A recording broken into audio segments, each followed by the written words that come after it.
Medicare for All to the House floor for a vote. Now, as we all know, Nancy Pelosi has been nominated to serve as Speaker of the House again, but the official vote confirming that she'll be Speaker of the House in the next session hasn't happened yet. And so the idea here is to use that leverage against Nancy Pelosi and to pressure her to bring Medicare for All to the floor for a vote. Now, David Sirota has shared his thoughts on this, and I like what Sirota has to say because of all the different options, the nuances of shifting the power dynamic, which I think is an important part of the conversation. Now, to be sure, Sirota is, in fact, in favor of using that strategy that I just described, of the progressive members of the House withholding their support for Nancy Pelosi until she commits to that floor vote on Medicare for All.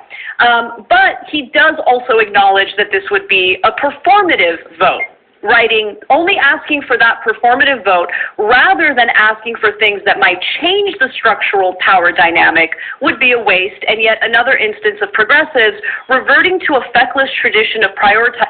So Anna Kasparian hates Jimmy Dore, so therefore she's against forced to vote. She has not said she's in favor of forced to vote, so she's not like David Sirota, who, basically wrote an article to poke as many holes in forced to vote as he could while trying to maintain the same position that he is forced to vote.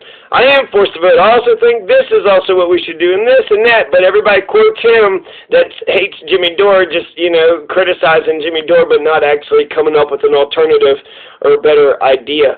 So here's a tweet just yesterday that was tweeted.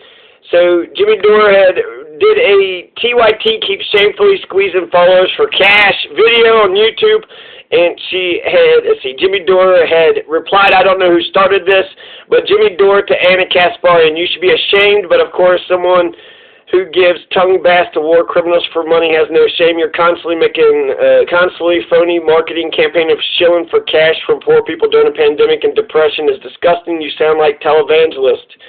Anna Kasparian says, you really love talking about tongue baths, don't you, you little weirdo?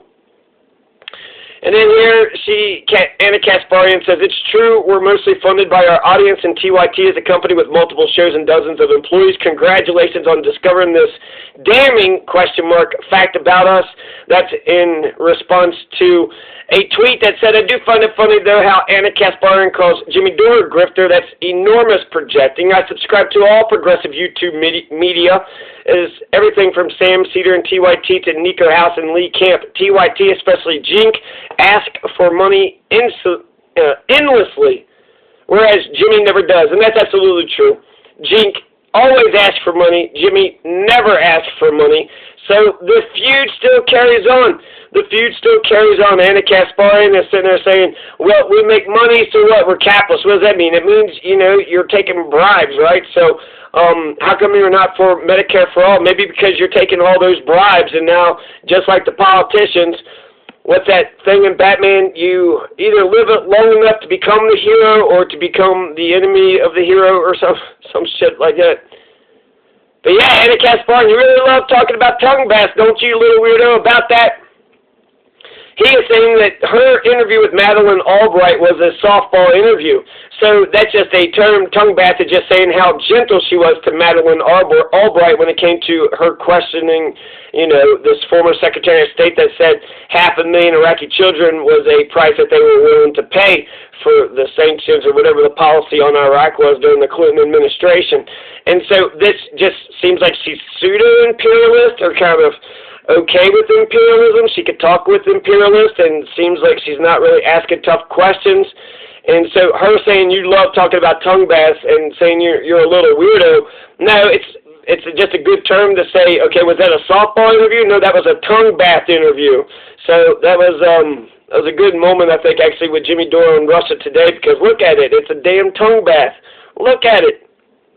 Advertising spectacles rather than wielding of actual power. And to add to that, every person from every party seems to gravitate toward that spectacle. And I think that is a problem, right? I mean, when you see lawmakers on Twitter, for instance, say things about how, this needs to happen and that needs to happen. Okay, great. Well, you're elected to be placed in a position of power to actually fight to make that happen. So get off Twitter and make it happen. Okay, yeah. Pentagon militarism sits at the very center of the Democratic Party, so they won't hit issues of poverty head on. They won't hit issues of mass incarceration head on. They won't hit issues of AFRICOM in Africa, of military bases around the world. They won't hit issues of the Israeli occupation of Palestinian brothers and sisters. The Democratic Party has become too centrist, too milquetoast. It is time for another party that focuses on the suffering of everyday people. And we begin with force the vote. Let there be a vote for Medicare for all in the Congress. We're putting pressure on the progressives within the Democratic Party. That's where we stand now. That's where we are. So that's Cornel West saying to force the vote. Here you have Justin Jackson retweeting Breonna Joy Gray. Breonna Joy Gray, what? It just went ahead and shifted on me. So, yeah, just about forced the vote. So, let's just go ahead and search. Shit. All right, I'm just going to end it off. Peace.